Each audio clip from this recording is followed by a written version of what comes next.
Hi, and welcome to The Fault Line, a CMG consulting podcast exploring the pivotal moments where business strategy meets real-world pressure. Hello, everyone, and welcome back to the next episode of The Fault Line, CMG Consulting's podcast, where we explore all kinds of topics at those moments where theory meets reality, and there's a little bit of tension and a lot of fun to be had to try and take what we aspire to accomplish and actually make it real. Today, we're going to be talking about how to grow businesses, and we're fortunate to be joined by Paul Montanari, someone who has a real passion for growing and scaling businesses, and particularly ones where they have an inherent resiliency. They're gonna last. So, without further ado, Paul, do you want to just give like a little primer on who you are and why this growth topic is such a passion for you? Yeah, of course. Thanks, Gary. Pleasure to be here with you and Kim. So by background, I spent the majority of my career working for really, really big businesses. I worked at Cigna, I worked at Allstate, I worked at the Hartford, these giant insurance companies, but always found myself working in businesses that were smaller. The smaller ends of those businesses who had this need to grow, to be a bigger part of the parent, to be meaningful in market. And so you sort of get that edge of how do I grow when I'm this little guy? And then in super complex, highly regulated environments. So again, you can't let those challenges prevent growth. And for the past 2 years, I've been consulting with companies from really large Fortune 100s to seed round 5-person health tech startups. And this is what I do all day, every day is how do we grow? How do we grow efficiently, that's scalable, that'll last the test of time and not be another one of those flash in the pans. Yeah, love it. Love it. And as somebody who self-identifies as a passionate growth pursuer, my party trick has always been to help businesses actually accelerate and grow faster, whether mature brands or startups or turnarounds. So I feel like we've got some common professional DNA in that regard. I have a interesting question, maybe, which is we're about to talk about how to grow a business. When does the why are we growing question come in? Like, does anybody ever ask that before they figure out the how? Yeah, Kim. So I think what I want to say is, do people ask why before the how? Yes. Does it always happen in that sequence? No. And I think that's sort of the fundamental problem Yeah. with companies' growth strategies. So they start going down a how path without figuring out kind of the target destination. And what are the kind of some of the things that might happen before we go into the hows? Yeah. So when you always often hear, right, all companies want to make money, right? Doesn't matter if you're a nonprofit or not, we all need revenue to generate value. And so there's this inherent belief that we just have to grow. And so we need to generate revenue. And when you start with the open, obtuse, I need to grow, and you don't know why or where, you end up investing in things to just generate revenue. What's the easiest path to revenue? But if you don't understand what that revenue is doing, is it meaningful revenue? Is it pushing your strategy? Is it giving you something to do something else with? You end up with a revenue line that is not sustainable, or you then confuse the market that you do have. So I'd love to hear more from each of you on Gary kind of laid out 4 growth opportunities: acquire, improve the experience, increase the frequency of sale, increase your pricing or value per transaction is kind of 4 opportunities. Is there one in particular that y'all want to start with, kind of diving into as an opportunity? Or Paul, maybe you want to challenge and say, here's 4 others, or, don't agree with these. No, I would echo the 4. Right? It's all way of getting more, sort of share of wallet. And Kim, you raised earlier before, sort of the why. What's the intent behind increasing revenue? And I think when you start with the intent, it's then easier to connect which of those 4 strategies makes more sense when. Sometimes they're going to be inverse of each other. Sometimes you're going to need to reduce revenue per transaction in order to make yourself more valuable to reach more people in order to then grow revenue. And that's something that I did as part of a business I worked on before. I said, we're going to charge less per person. We're actually going to make less. We're going to have more value. So the margin per customer is actually going to go down. But the value per customer went up. That Correct. allowed me to increase penetration, get more customers, which then became more sustainable. And then you see that long-term revenue tail go back up. So I'm curious, like sitting in the room having that conversation with, hey, by the way, we're going to grow revenue by decreasing pricing. Like, what was the initial reaction from folks? And they're like, okay, well, he's off his rocker. Or like, how does that go? Yeah, it was hilarious because it was both. I said, we gotta charge less and give more. Mhm. So more expense, less revenue, margin shrinks. And this was, I won't say which company, but it was at a very large Fortune 100 company. And they kind of looked at me like I had 10 heads. And so I said, but let's just follow this through. And then I gave them the why. And Kim, this was the important part back to what you brought up before. Who are we as a company? What do we want to be known for? What do we want our consumers to feel about us? Do they want us to feel like it's an expense? Or do they want to feel like it's a valuable part of their life and they want to go tell their friends about it? And when you pull the story all the way through, that at the end of the day, revenue goes up, margin will go up because your persistency goes up. People stay with your product longer. You have less turnover. We make more money. It takes time and effort and understanding. And if the company cares about the long road, that strategy works. If they care about, I have a quarterly stock report and I need to show growth, It's not going my to work. strategy doesn't work. Exactly. Yeah, and that time frame is pretty fundamental. I worked for a business that we sold, and one of the senior leaders of the new ownership group came in and asked what we had been up to, and I said, we're building a brand for the ages." And we had a conversation about whether it was movie studios or personal care products or, detergents, right? Just some of the deep roots that various brands have that go back over a century. And his comment at the time was, "Dude, a 3-year extension at Walmart is strategic and long term for me." Right? So his time frame was quite different, and that led to different conclusions about how to drive the business. Which sort of takes me to an interesting one, because Paul, I very much appreciated how you talked about what do we want to stand for? How do we want our users or our customers to talk about what they get from us? And there's an old axiom in brand management, which is trial is easy, repeat is hard, right? It's not that hard to get a group of humans to give you one shot. The real big question is, will they come back? Yeah. So I see you already smiling and nodding your head. I'd love to hear some perspective on that. Yeah. And it's not just will they come back, it's will they come back and tell their friends. And frankly, for me, it doesn't matter what industry. You could be in manufacturing paper goods, you could be a nonprofit, you could be an insurance company. It doesn't matter. At the end of the day, we all want our consumers to stay with us, to be repeat buyers, repeat users, and be brand ambassadors, which frankly is me saying, tell my friends.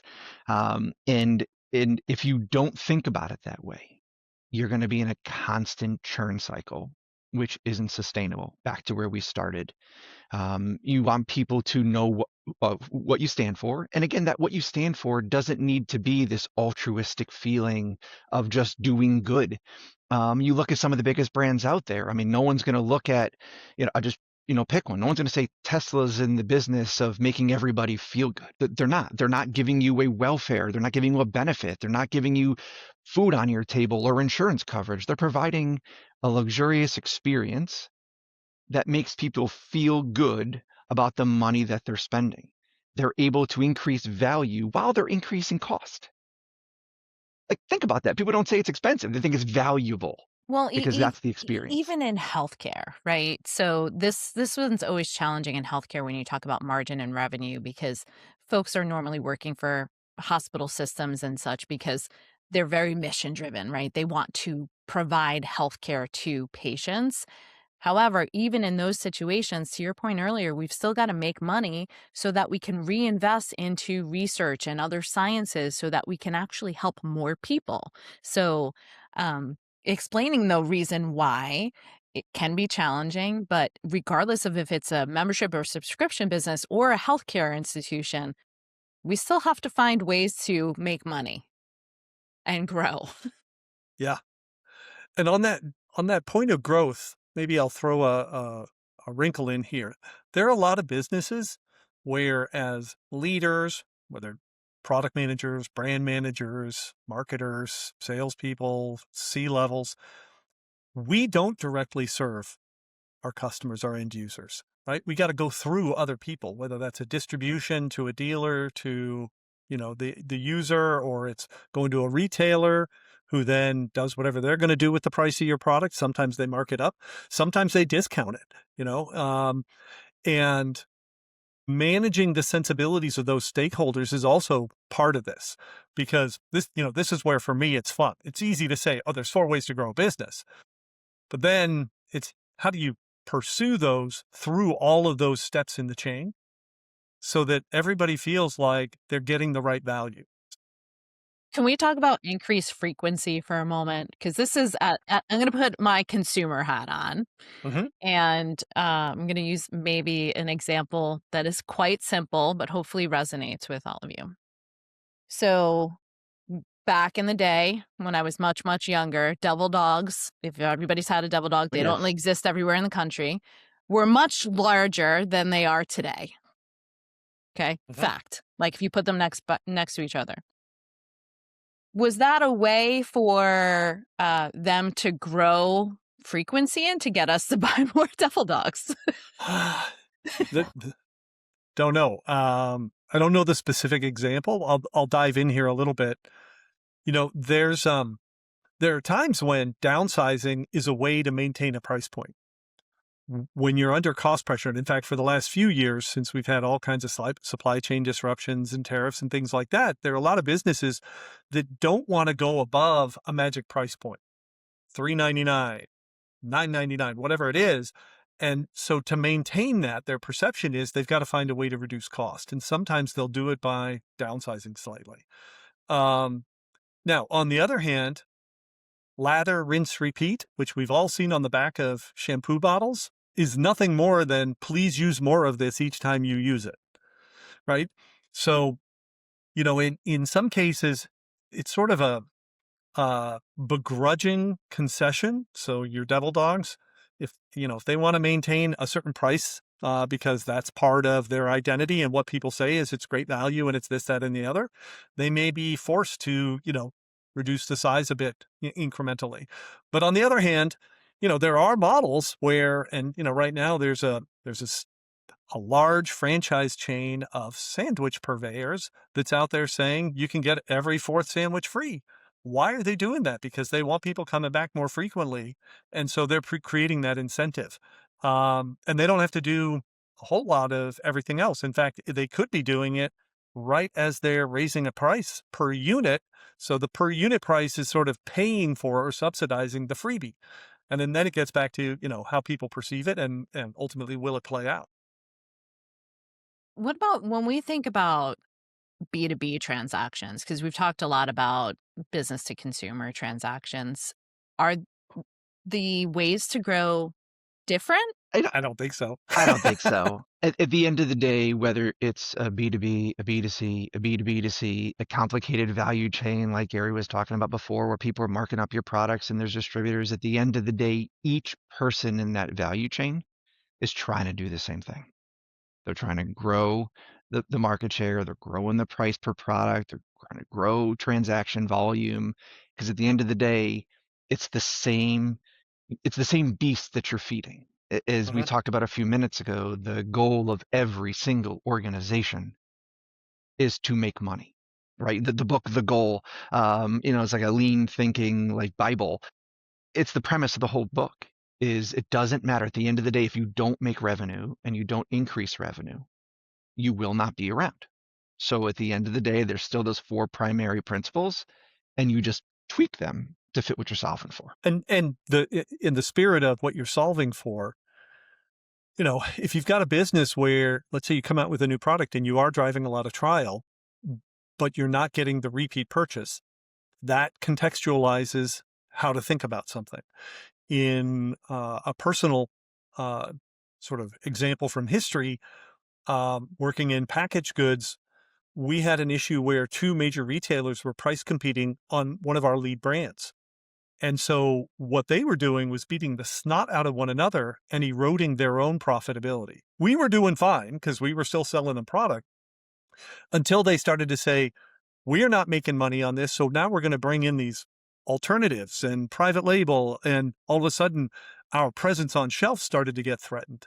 And so we had to do some work. And in that case, we decided not to discount our price, but to innovate and kind of give pricing a kick in the pants that consumers were ultimately quite happy to pay for because we were giving them a better solution. It cost us more. It cost them a bit more. They were happy with it. And our retail partners said, thank you very much, because we put margin back into the category. And, it's sort of counterintuitive that, you're going to raise price to these customers who are then going to sell to your consumers. But again, how people feel at the end of the day about the solution they're getting, value is not always just low price. Value has a lot more factors to it. And if you can do it right, you can actually look at that cycle and see where the potholes are. And I think that sort of contextualizing is something that's what starts to separate the really good strategists from people who are just going through the motions or reaching into the same little bag of tricks and saying discount more or bundle, or let's do a dual pack. Because some of that stuff actually will erode your value over time if you're not careful. It'll feel good for a moment. It's like a really quick hit. You see a boost, but you may see then cratering of your demand in the near future if you've just loaded up a set of customers with too much product, for instance. So we've talked about pricing strategy, so increasing value or to your consumer. We've talked about increasing the frequency of purchase. We've talked about improving the experience as part of what Gary was just talking about. We haven't really touched on yet is acquisition and growing through acquisition. So I'm curious to hear tales from the wild from both of you. I know I also worked in a business where we grew quite a bit through acquisition. Let's talk a little about that. There's two ways when we talk about acquisition, and I think depending on your perspective, you might be assuming something. There's acquiring new customers, either in new products and services, like a whole new revenue stream, or there's acquisition of purchasing another company, another book of business, and expanding there, and then using your other strategies to grow that revenue too. I think both face the same why question, which is what are we actually trying to solve for? Are we trying to, do we need a new revenue stream because we feel that our current revenue stream, our current customer base, the product value is going away? It's being replaced. Just consultants, like there's AI. Do I need you anymore? Right. So there's this threat. Do I need to diversify what Everybody I needs do? consultants. Everybody needs consultants. Right. So is there something fundamentally changing that's going to make me need something brand new, a brand new customer acquisition, a brand new strategy? Or is the cost of acquiring the customers, are the barriers to entry so high that I need to go purchase a book of business, another company to acquire because that's faster, cheaper, easier? Well, and I think also like in the acquisition of a business side, is it acquiring a competitor? So you're literally kind of consuming new customers because you're acquiring a competitor, or are you acquiring a piece of functionality that your current customers need? Yeah, and sometimes it's all of the above. I was going to say, I've worked for an organization that was purchased because we had something that was incredibly valuable. And it was a combination of what we just said. It was our capabilities, so the technology. We had some market specific intelligence, hard to replicate, hard to recreate. The barriers to do it were so high because it would take you so long. And we had this giant book of business. Mhm. So it gave the purchaser the trifecta. They got all three. I've been part of a company that did the purchasing, and I didn't want the tech. I just wanted their customers. I could go try and steal them and market, and I could lower my price, and I could try and get them to come to me. That has an impact on my brand. Why are they lowering their price all of a sudden? Why are they changing who they are? This sent a different signal to the market. Different expense models, different value models, but it all started with what are we actually solving for? And both those companies felt they won. Yeah. Yeah. And the charm of this framework is customer acquisition is the only one that is a driver of growth that isn't serving your existing customer base, right? So when we think about this, and this is part of the reason why I like to toss these things out, because there are a lot of folks we deal with who, when competitive pressures go up, when they feel like they can't go make an acquisition in terms of buying a competitor or entering a new white space sector by buying a company, right? If they just don't have those deep pockets to go make that acquisition, their first reaction is, we need new customers. And it can be a shiny object to go chase it. And it's sometimes incredibly hard, especially in mature categories where people have entrenched sort of loyalties. Switching is difficult. I mean, talk to Samsung about all the times that they've tried to get iPhone users to switch over. They've tried rational function-based approaches. They've I tried to don't understand why outcool. people are using iPhones to begin with, but that's a different podcast. That is a different podcast, but it gets to this idea of emotion, and this is something that I'm really curious about from Paul's perspective. A key measure for me is brand commitment, and not brand loyalty, not brand awareness, but commitment. I won't consider this product unless it's got this widget in it, or this processor inside, or that ingredient.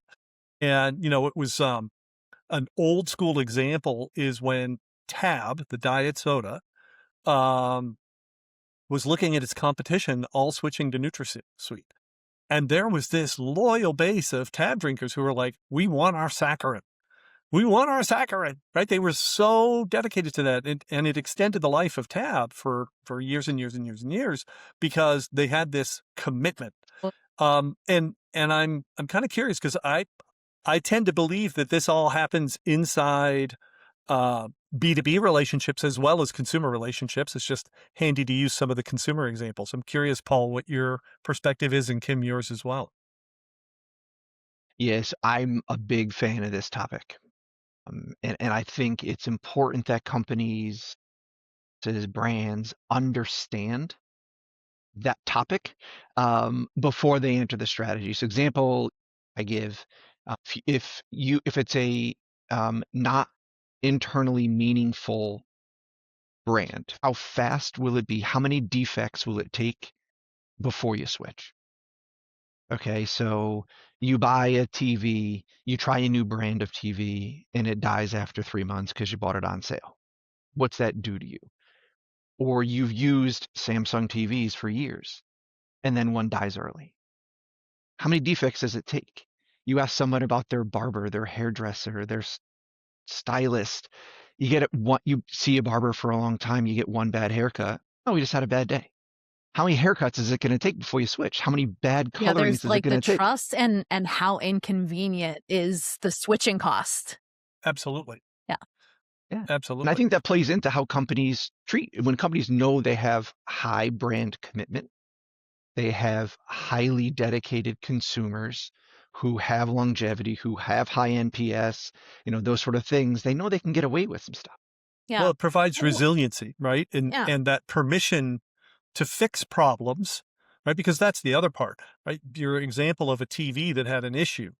If the response is a positive experience, if resolution is a positive experience, you can actually build a higher degree of commitment because it's like, well, in the case something goes wrong, I trust these people.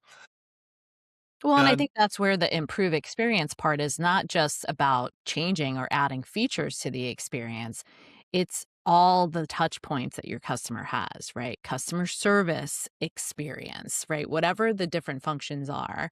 And it's a lot easier also nowadays in the days of Amazon, right? I can switch from, you know, Red Bull to Celsius very quickly just by changing my subscribe and save, right? That's a different way than things were when, Gary's tab example that he was using earlier.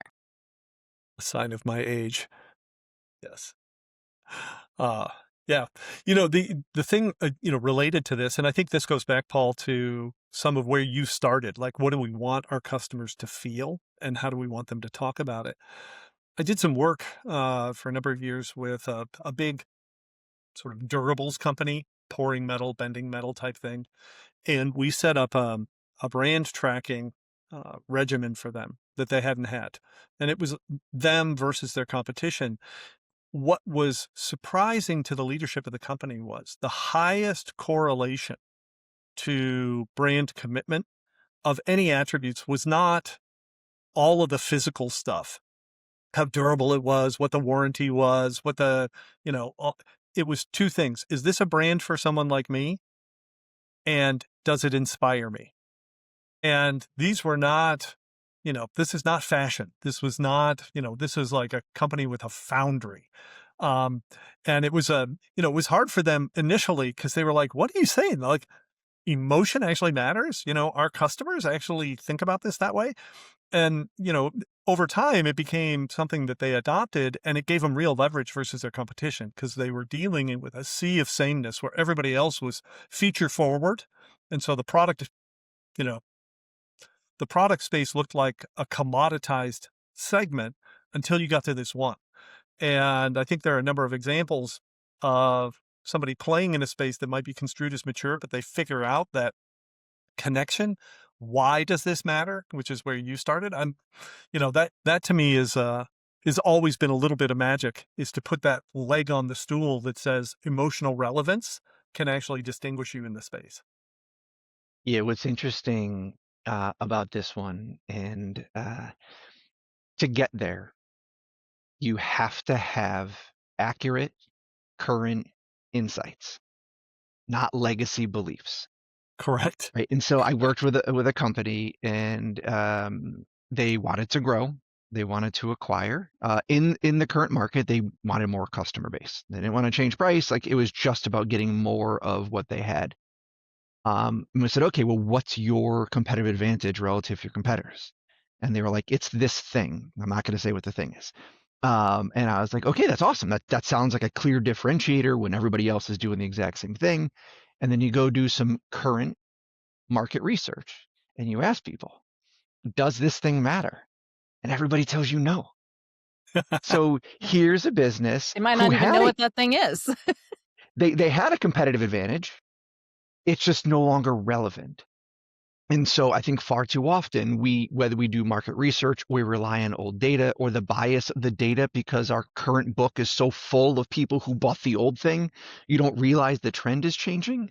If you want to grow and you want to grow in your current space, in your current market, and you're not expanding products, understanding what people care about today, what the current trends are, what the current threats are, that's how you address it. Yeah.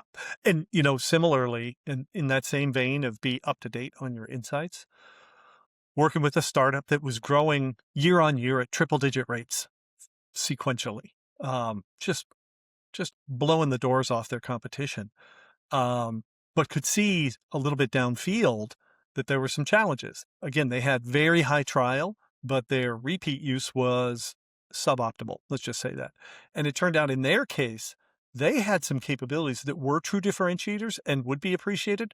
There was almost zero awareness of them because they had been so focused on the operational requirements of scaling at that rate that they kind of forgot to tell the story of the rest of the value proposition. And so similar solution, like, let's go talk to the user and then come back and say, okay, so now if we can elevate these attributes, guess what? It's good for acquisition because people who don't use this service will find that incredibly appealing and try it. And the people who are using the service will likely start to use it more. And that actually bore itself out. It was like, oh, really? We can do that? We can do this other thing too? I can do both of those. And it catapulted the business to even greater growth levels for a couple of years. And, and with a sort of a simple starting point, which is, oh, let's go ask people. Yeah. So you've all been talking about these 4 ways to grow a business.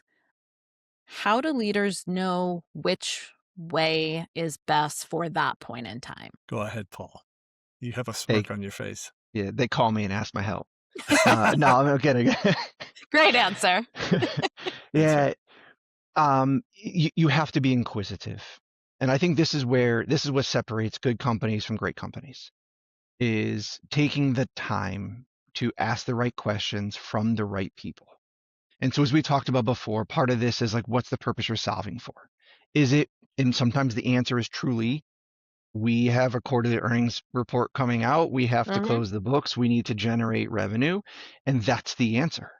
Like sometimes it's as simple as that. It's not as elegant or fun, but it's the answer. Sometimes it's the thoughtful, hey, what is happening in the market right now? What are we seeing manifest in our book? Are we seeing high turnover? And that's why revenue is dropping. Are we seeing that net promoter score, client satisfaction, those are all still high, but we're not getting new business?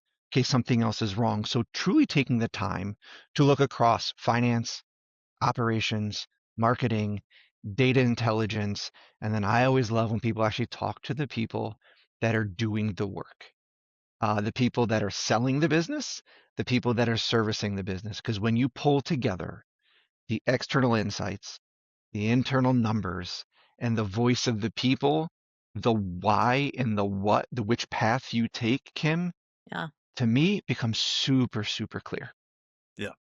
And I think an underpinning of that is you actually have to pay attention, right? Because there are more companies than I would like to sort of call out that don't know whether they have a high degree of commitment or loyalty or repeat business, right? It's we make the stuff here, we sell it over there, we count the money. And, that's good as long as everything's going well. But at the point where there are opportunities for some diagnosis, it becomes really a kind of a scramble to then go look at things.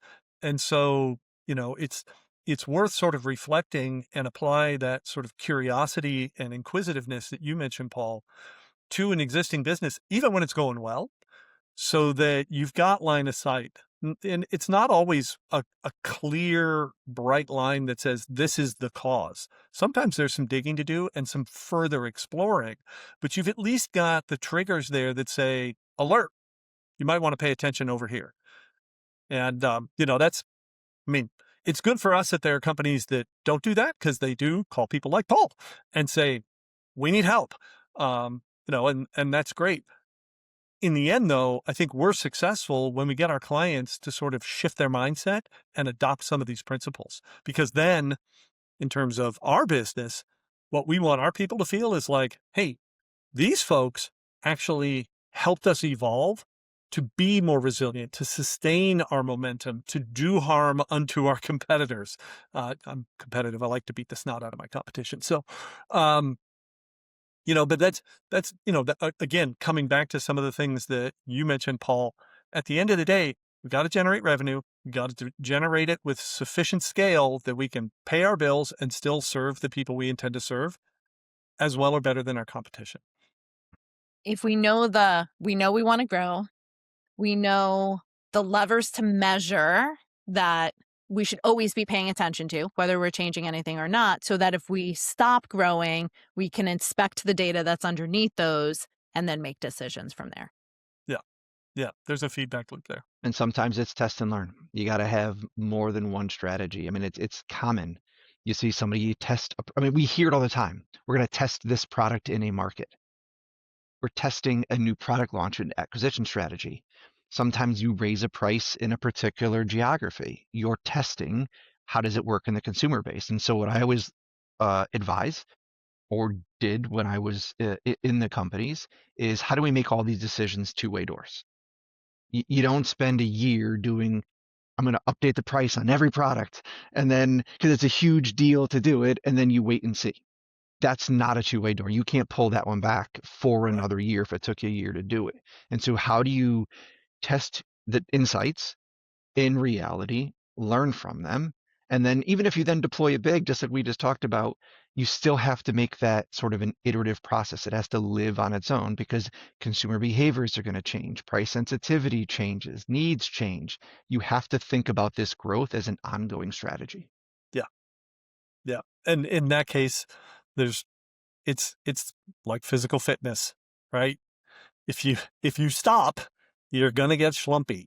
So you better just stay fit, right? And keep doing it over and over and over again. As we started this episode talking about devil dogs. Yes. Good. Paul, any sort of closing perspectives or things that maybe we haven't touched on and you're like, oh, if I don't finish up here and say this, I'll have missed an opportunity. Yeah, I think one thing I would add, since we keep talking about, revenue, and most of it, we talked about it, it's acquiring customers, it's increasing the value, it's charging more, it's acquisition. Sometimes you have to do things that don't appear that they're going to generate revenue in order to generate revenue. So we talked about brand commitment. We talked about brand recognition. We talked about this emotional response to what a company is trying to do. We love to try to turn everything into how much are we going to make if we do that thing? And sometimes the answer is zero. I'm not charging for it. I'm increasing value. And then companies shy away from that.